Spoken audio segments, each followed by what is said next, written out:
ओम शांति। अनुभव गाथा।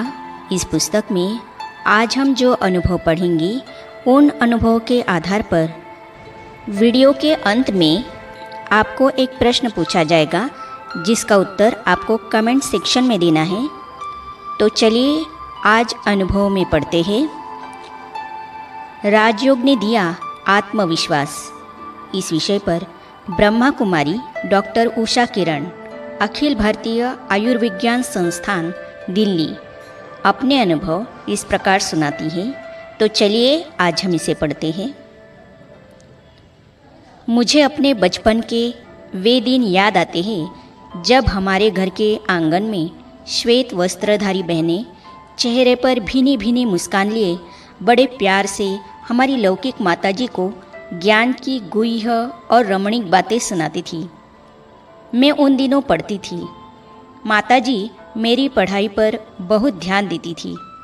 मैं भी खेलती कम थी और पढ़ती अधिक थी। कभी जब मैं कह देती थी कि मैं डॉक्टर बनूंगी, तो छोटा भाई और छोटी बहन मेरा मजाक भी उड़ाते थे, क्योंकि मुझे किसी भी विषय को समझने और याद करने में अधिक समय लगता था। सुने सुनाई पर विश्वास नहीं करना चाहिए। उन्हीं दिनों एक बार जब मैं बाहर खेलने गई तो साथ के मकान में रहने वाली एक बहन के शब्द मेरे कानों में पड़े। आज तुम्हारे घर में ब्रह्मा कुमारियाँ आई है घर को बर्बाद करने। इन शब्दों ने मन में चिंतन की लहरें उत्पन्न कर दी। मैं सोचने लगी कि इतनी अच्छी बहनें, साफ सफ़ेद साड़ी, पूरी बाजू का ब्लाउज, पूरी ढकी हुई, इतना मीठा बोलती है। इनके ज्ञान को सुनकर माताजी का स्वभाव बदला, घर का वातावरण अच्छा बना, हम भाई बहनों का आपसी स्नेह बढ़ा, घर आबाद और खुशहाल हो गया। माताजी का मुझ में विश्वास बढ़ा, मेरे प्रति उनका रुख सकारात्मक हुआ। लेकिन इस पड़ोसन बहन के शब्दों में ब्रह्मा कुमारी बहनों के उच्च कार्यों की महिमा तो दूर और ही ग्लानि का भाव है। ऐसा क्यों? इस चिंतन ने मेरे जीवन को एक बड़ा मोड़ दे दिया।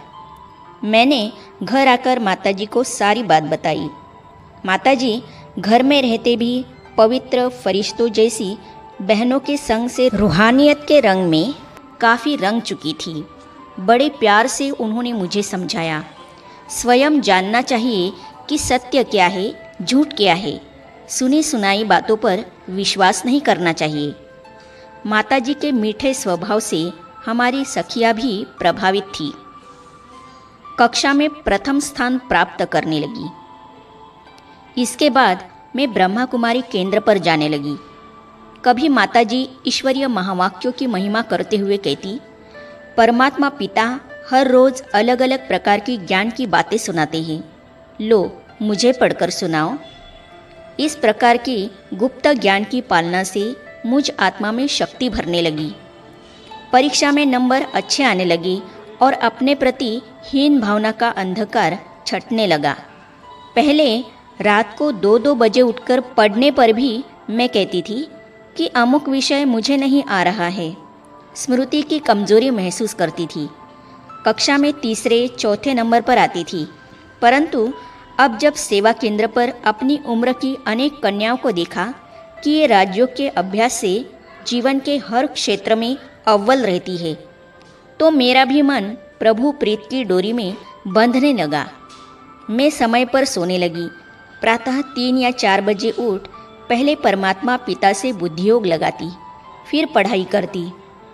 इसके परिणाम स्वरूप मैं कक्षा में प्रथम स्थान प्राप्त करने लगी। मेरा हर कार्य और हर निर्णय अच्छा सिद्ध होने लगा। स्थिर विवेक और निर्णय शक्ति की कमाल। आध्यात्मिक शक्ति जीवन की सुदृढ़ नींव का निर्माण करती है।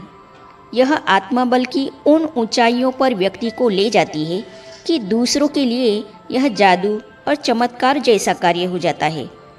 अक्सर परीक्षा के दिनों में मेरे दायरे के छोटे बड़े लोगों को मेरी आंतरिक शक्तियों की उपलब्धि आश्चर्य में डाल देती थी। एक घटना का वर्णन कर रही हूँ। मेरी हायर सेकेंडरी कक्षा की बोर्ड की परीक्षा थी। राजयोग के अभ्यास से मेरा मन स्थिर, शांत और निश्चिंत था। सहपाठियों तथा अन्य लोगों को भी आश्चर्य होता था कि यह प्रथम स्थान तो प्राप्त करती ही है, साथ ही शांत और निश्चिंत भी रहती है। दोनों गुणों का कितना सुंदर सामंजस्य है। मैं स्थिर विवेक से और परमात्मा पिता से प्राप्त निर्णय शक्ति के आधार पर प्रश्न पत्र के महत्वपूर्ण प्रश्नों के बारे में काफ़ी आश्वस्त हो जाती थी। जैसे हिंदी की परीक्षा में यदि जीवनी लिखने से संबंधित प्रश्न हो तो विवेक सम्मत लगता था कि टैगोर या कालिदास की जीवनी ही आनी चाहिए, क्योंकि ये दोनों हिंदी साहित्य में विशेष है।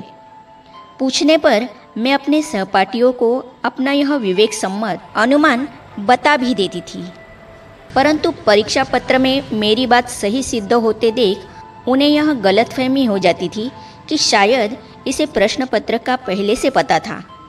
पर यह सब एकाग्रता और आत्मविश्वास का ही फल था। आगे हम पढ़ेंगे मुश्किल स्पर्धा को चीरकर भी उद्देश्य प्राप्त कर लेने का विश्वास। तो इन अनुभवों को हम पढ़ेंगे अगली कड़ी में। तो ये जानने और पढ़ने के लिए इस चैनल को सब्सक्राइब करने के साथ ही साइड में जो बेल आइकॉन है उसे भी क्लिक कीजिए, ताकि आने वाली सभी वीडियो और अब तक की सारी वीडियो आप तक पहुंचती रहेगी। आज के अनुभवों से आज का सवाल है, जैसे हिंदी की परीक्षा में यदि जीवनी लिखने से संबंधित प्रश्न हो तो विवेक सम्मत लगता था कि टैगोर या निम्नलिखित की जीवनी ही आनी चाहिए, क्योंकि ये दोनों हिंदी साहित्य में विशेष है। ऑप्शन है ए तुलसीदास, ऑप्शन है बी कालिदास। तो अपना सही उत्तर कमेंट सेक्शन में अवश्य लिखिएगा। ओम शांति।